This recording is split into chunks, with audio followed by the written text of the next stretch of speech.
Hello everyone, welcome to my channel.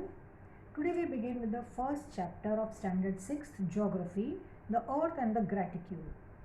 As a student of geography, you should know the directions very well. Direction is the most important essential thing which is required in geography. So let us revise our directions. These are the four main directions. Direction in which the sun rises is the east. Exactly opposite to east will be the west. You can see the northern side and the southern side.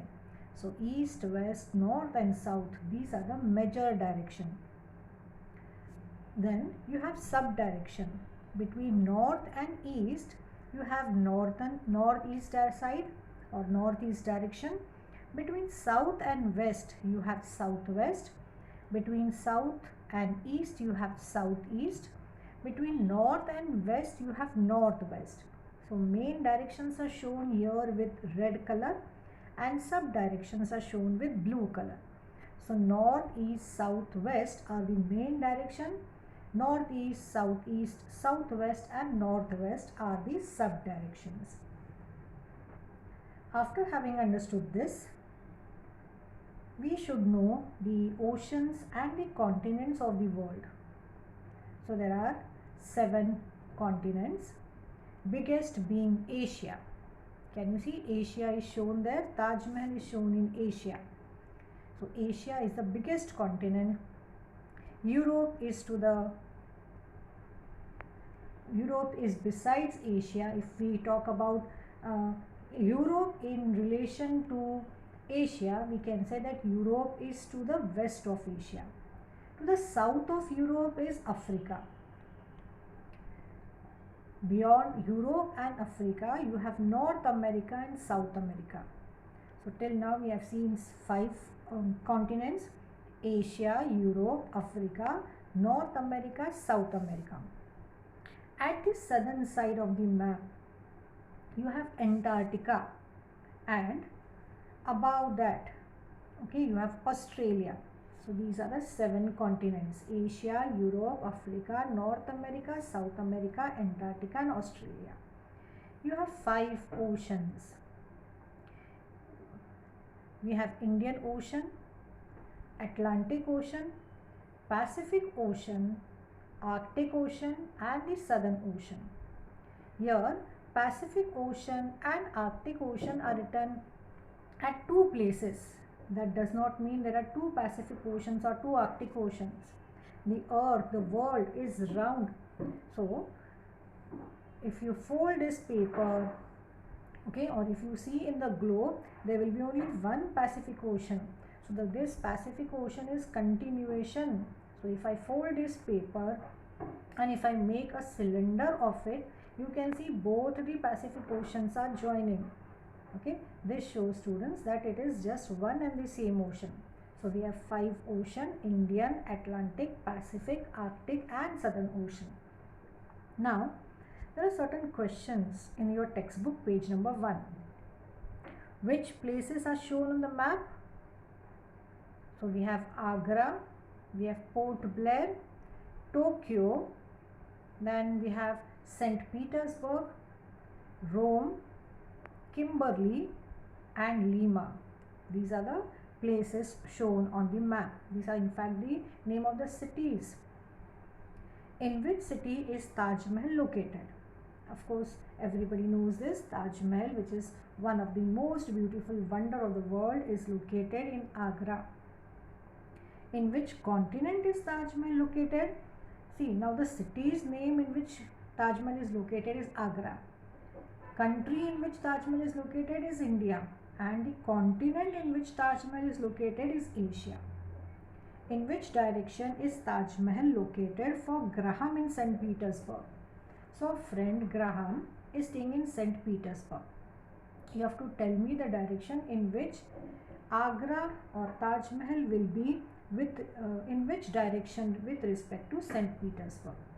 So you can say that with respect to Graham, Agra is in the southeastern direction. Agra is in the southeastern direction. Now with respect to Katya in Kimberley, Katia in Kimberley. With respect to her, Agra is in the northeast. With respect to Michiko in Tokyo, with respect to Michiko, a friend who is in Tokyo, Agra is to the west. And with respect to Meenakshi, who stays in Port Blair, Agra is to the northwest. Okay. Next one. Shahid lives in Agra. If he is specifying the direction in which others live, how will he express them? Now we are supposed to imagine that we are Shahid, and with respect to Shahid, with respect to us, you have to say the different direction in which our friend lives.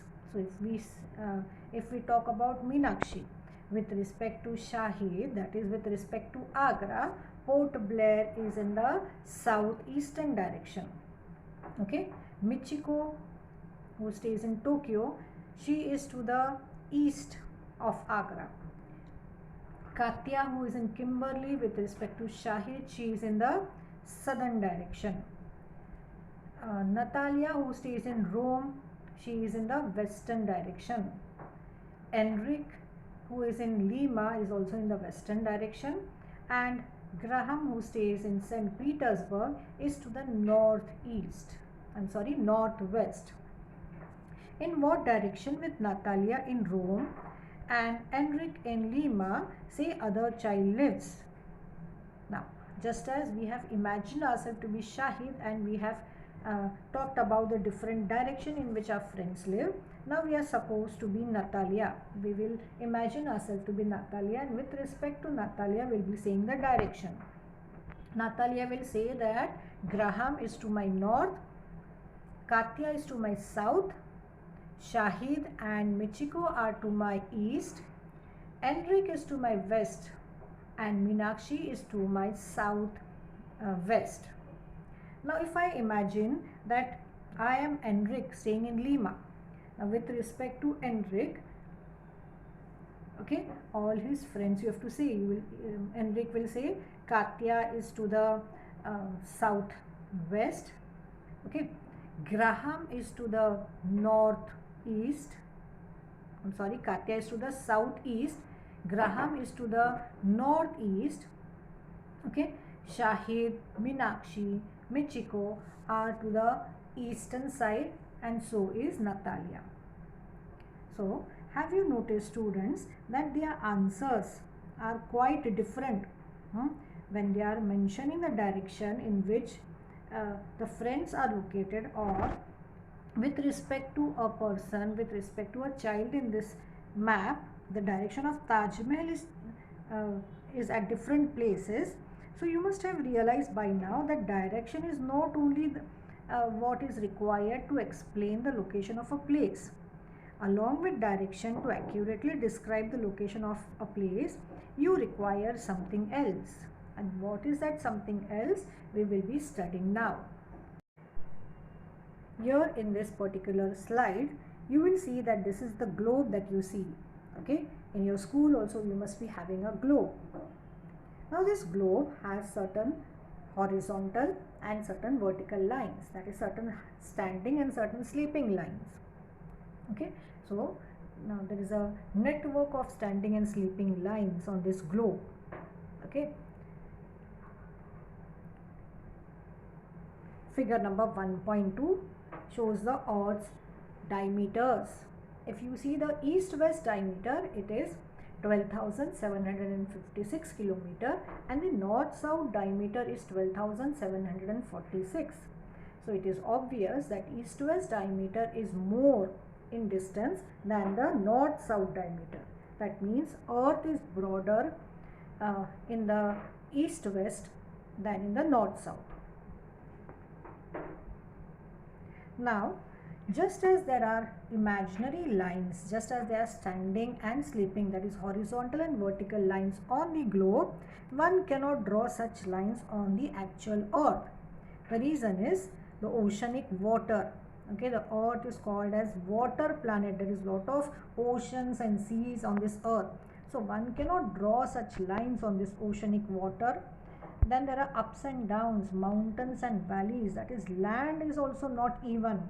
So because of uneven nature of the land and because of the forest on this earth and many new innumerable islands in the ocean and the seas, many buildings coming in the path, one cannot actually draw the lines on the earth. But these lines we can show on the globe. This horizontal vertical lines can be shown on the globe. So now we have come to the definition of globe. Globe is nothing but a small size model of the earth. It is a miniature spherical model of the earth. Okay, so it is with the help of the globe we can determine the location of any place. Now all the lines which are there on the globe, these are only imaginary lines, they are not in reality. Figure 1.3 shows the angular distance. Now every circle or every sphere has a center. In this circle, point M is the center of this circle, or point M is the center of a sphere. Now if there is any point, okay, if I draw a straight line passing through the center of the circle, I get my equator. A line passing through the center of the circle, I get my equator. Okay, and we have seen the distance of the equator. It is 12,756 kilometers. Now any point on this circle, any point on this sphere can be measured. Its angular distance can be measured. Its measurement in angles can be found out if I draw, if I connect, if I join to the point on the circle or on the sphere to the center of the circle, and if I measure the angle, I'll get the angular measure. So point X, which is a point on this particular circle or a sphere, if I join to the center of the circle and if I find the angle that it makes with the equator, it is 30 degrees. So the yellow shaded ellipse that you can see, okay, which is having its boundary of green dotted line, it is the equatorial plane. Although it looks like ellipse in this particular figure, on the actual globe or on the actual earth it is a circle and not an ellipse. So we were seeing how to draw the angular distance. So point X makes an angle of 30 degrees with the center of the earth. So if I draw a line passing through that point X, okay, I can get a ellipse. Okay, 30 degrees is written in front of it. So all the points on this ellipse will be at a distance of 30 degrees from the center of the earth. We know that angle is measured in degrees. So I get a 30 degree parallel line which is parallel to my equator. In the same way, if I take a point Y and if I join it to the center of the circle and measure the angle that it makes with the equatorial plane, it makes an angle of 60 degrees. So all the points at this particular at 60 degrees, if I join, I get another ellipse there. Okay, so I have point X which is at a distance of 30 degrees. I've got one parallel there, and point Y which is at a distance of 60 degrees, which makes another parallel there. So can you see these lines are parallel to the equator? Okay, if your equator is 0 degrees, the plane which passes through X will be 30 degrees. The plane which passes through Y will be 60 degrees. And since X lies above the equator, it will be called as N, that is north, and since Y lies below the equator, it will be called as 60 degrees south. So we have understood that equator divides the earth into two parts. Here we will be calling each part as hemisphere. So the part above the equator is known as the northern hemisphere, and the part below the equator is known as the southern hemisphere.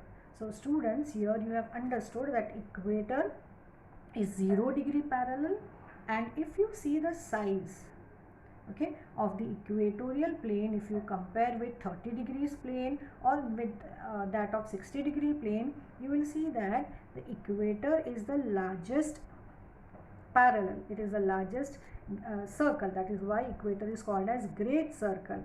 It is the largest parallel. All the parallels above or below the equator will be smaller than the equator. As we go away from the equator, the size of the parallel goes on decreasing, and a point will come when the size of the parallel will become so small that they will be appearing like a point instead of the parallel line. And this point in the north is called as North Pole, and in the south it is called as the South Pole. So North Pole is at 90 degrees. So North Pole indicated in this particular diagram with capital letter N is your North Pole. So what is North Pole? It is the point. It is a point. It is not a parallel. It is not a line, but it is just a point, and it joins to the axis. Okay, if I want to tell you what is an axis, you will say the line joining North Pole. Again, this is an imaginary line. The North Pole and South Pole are joined by the Earth's axis. So North Pole is at a distance of 90 degrees from the center of the Earth. It is not a parallel, but it is just a point, and the point exactly opposite to North Pole is called as the South Pole. So students, we have seen many important terms today. Do it yourself. In this figure, the upper portion of the circle at the center X, so the center of the circle is X, draw an angle of 20 degrees. Okay, and you have to name that angle as V1x K1 and V2x K2. So your point K1 and K2 will be the 2 points on the circle, and if you join those points K1 and K2, you will get an ellipse, just as your equatorial plane, which is shown by dotted pink line. I repeat once again, X is the center of the circle, and if I draw an angle of 20 degrees, name of that angle will be V1x K1. So point K1 is on the circle, and another angle V2x K2. So K2 is also on the circle, and if you join K1 and K2, you will get an ellipse. On the lower side, that is in the southern hemisphere. In the northern hemisphere, you have taken point K1 and K2. In the southern hemisphere, you will be taking point P1 and P2, which will make an angle of 60 degrees with the center of this particular circle, and you will be joining this P1 and P2. Now your figure will look like this. So can you see K1 and K2 are the points at 20 degrees from the center of the circle, and P1 and P2 are the points at 60 degrees from the center of the circle. So students, you must have realized, as we go away from the equator, the size of the circle, size of these parallels goes on decreasing, and it will decrease so much further that, as you can see, 80 degrees parallel can be seen, but 90 degrees north or 90 degrees south will be represented by a point. It will be just a point. The circle will become smaller and smaller away from 0 degrees, and by the time you come to 90 degrees, the circle will become so small that there will be a point. So your North Pole, that is 90 degree is represented by a point. Similarly for the South Pole. Okay, so you can see the equatorial plane marked in the figure, the different angles, the different distance from the center of the circle, 10, 20, 30, 40, 50 and so on. Not necessary the parallel should be at a distance of 10 degrees. You can have parallel at a distance of 1 degree each. So students, in all we have made 90 parallels above the equator and 90 parallels below the equator. Okay, so equator being the largest parallel, and as we go away from the equator, the size of the parallel goes on decreasing. Equator is called great circle. So 90 parallels above the equator, 90 below the equator, and equator. So in all there are 181 parallels.